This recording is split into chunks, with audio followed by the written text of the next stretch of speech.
Well, we focus in on the Class 1A six-man semifinals, and both games are rematches because it's a conference semifinal. And we talked a little bit about Matitsi going to Little Snake River. How about this one? Is Dubois going back to Encampment? And on the phone with me is the head coach of the Dubois Rams, David Tremblay. And, Coach, thanks again for taking a little bit of time to visit with me. And first of all, take me back to last week. And I know I talked to you after the Encampment loss, and you knew you were going to play Hewlett back-to-back. What'd you take away from the neutral site game, and then what changed last week when you played Hewlett the second time around? We knew we were going to go to the neutral site game and play a pretty vanilla game. Still had a couple of kids hurt, and we weren't really at 100%. I think that changed a little bit too. But I think the biggest thing is we just talked to the kids about, we got this neutral site game, and we're going to give it our all, and we're going to play a game. We made a lot of mistakes, and we got after that and said, okay, now it's a real deal. And the guys just showed up. We still made mistakes in Hewlett, but the guys showed up, and I think that was the big difference. You're going to rematch against Encampment, but before we get there, you guys are kind of going into uncharted territory. I mean, you made the playoffs this year for the first time in 6 years, but you haven't been this far since you finished runner-up back in 2014. So a lot of these kids haven't been down this path here. Is that good or bad from your vantage point? It's always good, I think, if you've been there before, you know what to expect, that kind of stuff. But at the same token, we're traveling. And in that realm, I think it's kind of wide open either way.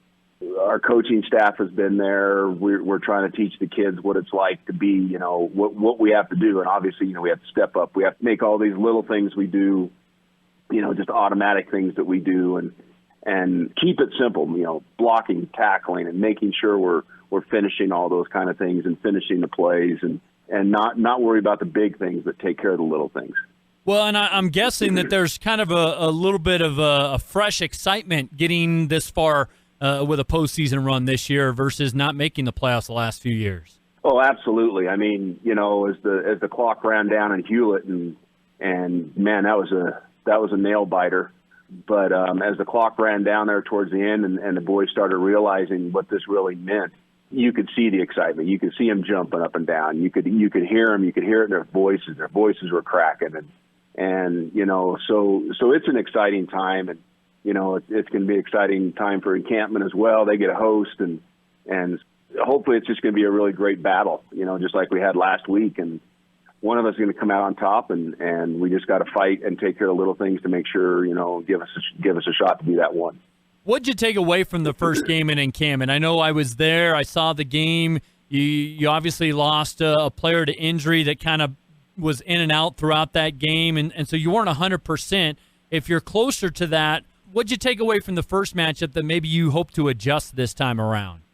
It comes back to those little things. You get back on film and you watch and you show the kids, we blocked somebody, but we blocked the wrong kid, or we blocked them, but we didn't put our tail in the hole, so the running back knew where to cut, or we dropped a lot of passes that game, and we didn't tackle very well, and both of our linebackers are basically out, and that affects a lot. But Encampment's got a great runner in Quaid and great blocking up front, and those are things that we really have to, we got to come out and be physical, and that whoever wins that offensive line, defensive line is probably going to win the game.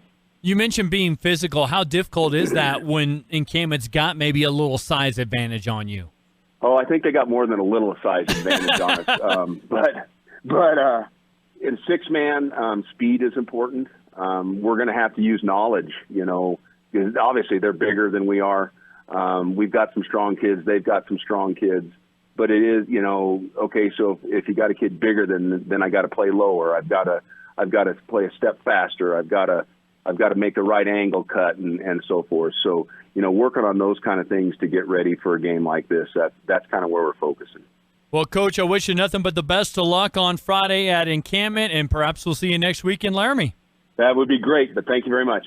Continuing the conversation with the Class 1A six-man semifinals in a big matchup, and it's a rematch, as I've kind of mentioned before, in the All-West semifinals as Dubois travels to Encampment, visiting with Encampment head coach Keegan Wilford. And, Coach, thank you so much for your time. I guess First of all, take me back to last week in a nice dominating victory at home in the first round.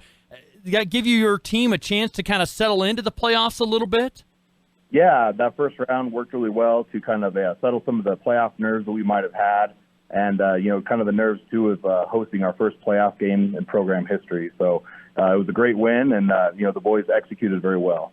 Now, it's not a first that you're in the semifinals because you made the semifinals a year ago. What'd you learn from that experience last year and ended up losing that tough one-point game to eventual state champion Farce Needham? It was just great to have that experience and playing in such a big game against such a great team.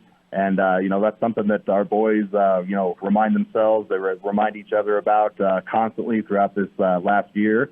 And, we basically just, constantly, say 42-41. That 1-point loss last year was devastating, but I think it really motivated this group of guys to get out and make ourselves better for this year. I was at the game where you hosted Dubois a few weeks ago. Now you get a chance to rematch, and it's the same scenario where they're coming to you. I was impressed with your guys' power. Do you kind of consider yourself maybe the power team in six-man this year? I don't know if we're the power team, but that's the style of football we like to play. Our kids just love to, hit each other, hit the opponent, and it's something that we continue to do and have success with. And so we'll probably see a lot of that again on Friday. What'd you take away from the first meeting against Dubois? They're a good team. They have good players. They're well coached. They beat a good Hewlett team last week, and they play hard each game. It's hard to get them down. Obviously, they were a little banged up in the first meeting, so do you expect a little bit of a different Rams squad this time around? I think so. Anytime you play a team a second time, it's a lot harder.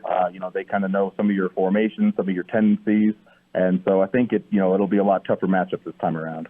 What do you feel like you've got to do well to be successful in this matchup Friday? Our keys of the game. First off, we have to execute our game plan in all three phases of the football game.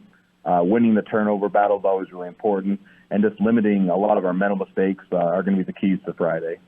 Is there anything that you feel like you've got to shut down from a Dubois perspective, or maybe shut down's not the right term, maybe try and limit as best you can with what they like to do? Yeah, they have some really good players, and, with their athletes, they can play a little bit of power football. They can spread you out. And so we're looking at trying to, limit some of those opportunities that they'll, kind of throw at us there. Max Clare is a great player for them. So is Wyatt Tremblay. They're both fast and both physical kids, and those are people that we're going to have to try to slow down a little bit on Friday. What are you hoping to get in this atmosphere? You mentioned you hosted your first playoff game last week. Lo and behold, here you are. You get a second one, and a lot at stake here. So what kind of atmosphere are you kind of hoping for? It's another big moment for our young football program. We're definitely excited to host another home playoff game. We had a great crowd last week, and we expect to have, hopefully an even better one this week. And I think the fans and that support of the community really helps kind of push our kids and get them, hyped up for every game. Speaking of that, how do you kind of go about not getting your kids too hyped or overhyped for this matchup? How do you get them settled in? I think there's been a pretty good focus for the majority of our season. We have pretty good leadership with our 7 seniors. And they do a great job of, settling everybody down, keeping kind of their eye on the game plan and their focus there. So I think that's a big help with that, those older kids we have with our leadership. Coach, thank you so much again for your time. Best of luck Friday, and perhaps we'll see you in Laramie next week. Thank you. I appreciate it.